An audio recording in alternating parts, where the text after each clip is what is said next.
destroyed ecosystems once considered untouchable. These are not isolated events, they're symptoms of a planet in crisis. In India, the warnings are loud and clear. Severe droughts in Maharashtra and Rajasthan. Monsoons growing erratic. Smog choking our cities. Rising seas threatening our coastlines. Cities disappearing from the face of the earth. If we fail to act, the consequences will be irreversible. Extreme weather will no longer be an exception. Biodiversity will decline. Diseases will spread. Food insecurity will rise. And the poorest will pay the highest price. The divide between the haves and have-nots will be more than ever. The cost of inaction far outweighs the cost of change. But there is hope. The solutions are within our reach if we act boldly and together. Clean energy, carbon capture, greener cities, restored ecosystems. This is not a dream. It is already happening. Among nature's most powerful tools in this fight is bamboo. It grows rapidly without the need for fertilizers or pesticides.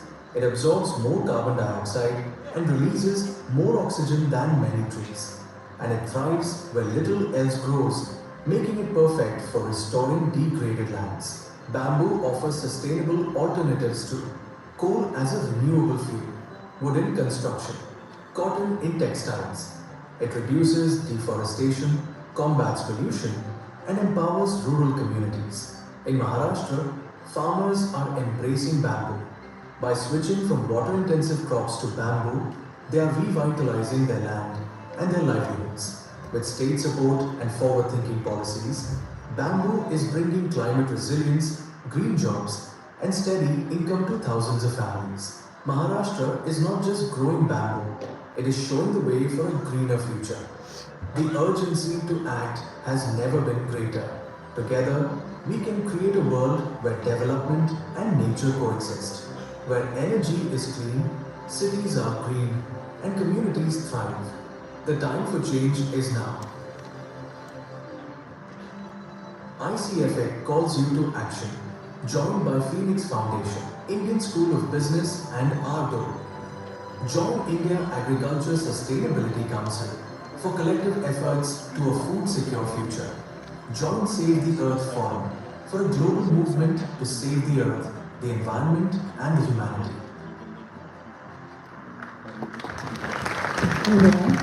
और हम आमंत्रित करते हैं महामहिम doctor Manoj Nardev Singh ji को।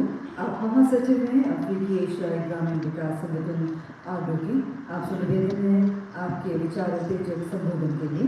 Doctor Nardev Singh ji ने दक्षिण सहयोग को बढ़ावा देने में एक अहम भूमिका निभाई है, विशेषकर ग्रामीण विकास, सतत कृषि और समावेशी वृद्धि जैसे विषयों पर सदस्य देशों के बीच सक्रिय योगदान दिया है। तालियों के साथ स्वागत महामहिम doctor Manoj Nardev Singh.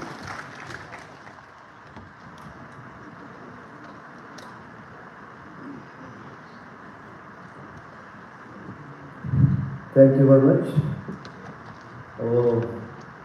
I say namaskar to everybody. I cannot speak that much of Hindi. I'm coming from Mauritius, but I'm representing the African Asia Rural Development Organization here. Sri Nitin Gadkariji, Honorable Minister of Road Transport and Highways, Governor of India, Sri Suresh Prabhuji, Chairman ITFA, Dr. Khan, all the scientists on the dais, all visionary leaders of sustainability, distinguished persons, members of the media, we've got FAO representative here. I do believe all protocol respected, ladies and gentlemen, a very good day to you all. Thanks for having the representative of 32 governments of Asia and Africa with you here. We are very happy to be associated with this big event. So I will bring greetings from 32 governments to this conclave to make sure that we achieve something very great on the conclave on Earth Day. Aldo is very, very happy to be associated, to be a partner, and to take further whatever resolutions will be taken in this conclave to other member countries in Africa and Asia. So the issues that are always addressed on the occasion of World Earth Day are climate change, pollution, deforestation, loss of diversities.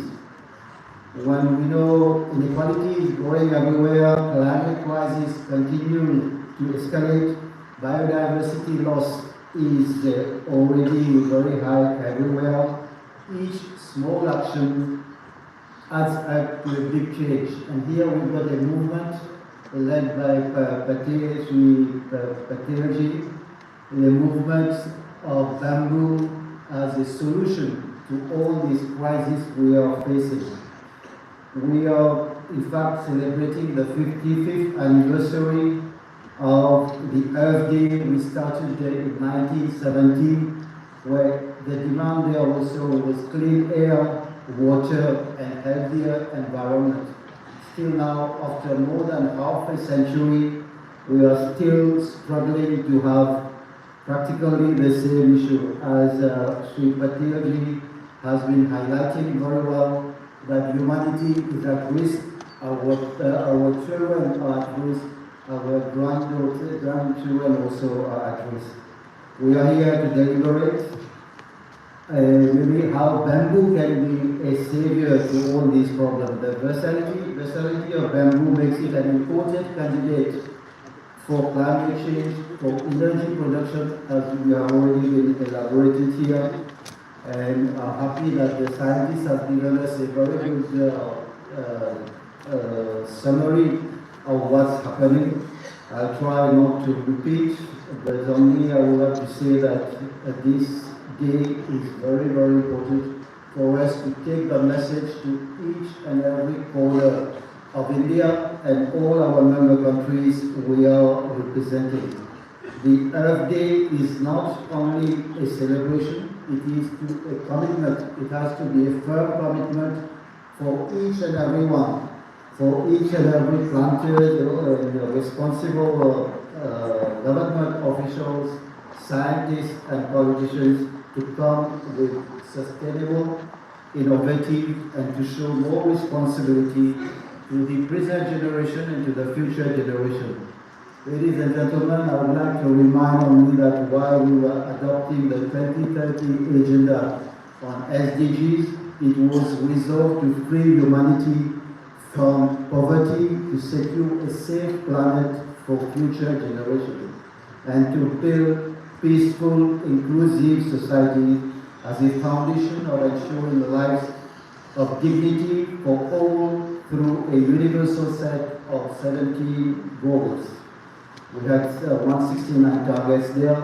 The defining principle at that time, and is still valid now, is a shared promise by every country and all the countries who are signatory of the UN to work together to secure that rights. This is a human right, to breathe non-polluted air and to have a healthy life and a secure life.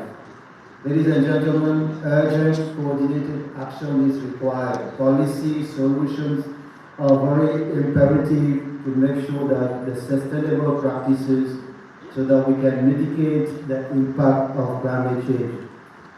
We've already been shown the exact increase in temperature. I think the latest one, the global average temperature is 1.54, more precisely above the pre